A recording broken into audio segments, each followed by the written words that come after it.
For this look back at history, I want to discuss an object that is extremely dangerous. These things are all around us, we treat them casually, but we ought to regard them with more concern and more respect than we do because of the impact they can have. The object I'm talking about is a book, and in this case, it's Uncle Tom's Cabin by Harriet Beecher Stowe.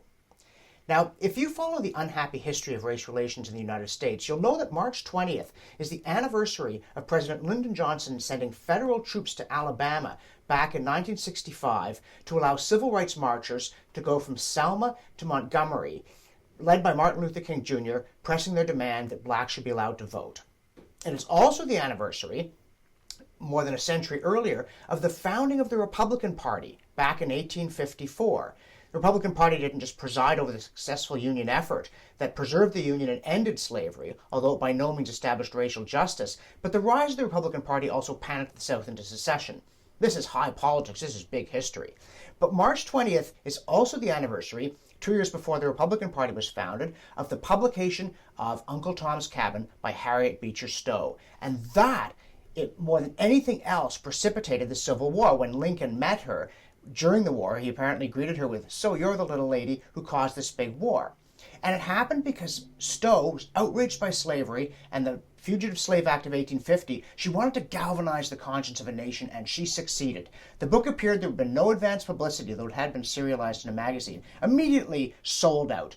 The publisher couldn't print copies fast enough. He soon had 3 pulp mills running just to supply him with paper for it. Sold 300,000 copies in its first year, in a nation whose total population was 23 million. 3 million were slaves, and maybe 6 or 7, possibly 8 million whites living in the South weren't going to read the book anyway. It went through umpteen pirated editions in Britain, and it worked. It changed the attitude of the North. Harriet Beecher Stowe could have preached a sermon, she could have written a didactic essay, a book full of statistics, but she wanted to get at the consciences of Northerners, particularly Northern women, about their indifference to something they knew was wrong. And she succeeded. She figured if she got the women, the men would follow, and she was not wrong in that judgment either. This shows the importance of culture. If you're unhappy about the way things are going in Canada, you think, oh, we got to do something about politics, start a political party. But political parties are weak reeds. Politicians lead parades wherever they're going. Reliance on politics will disappoint you 9 times out of 10.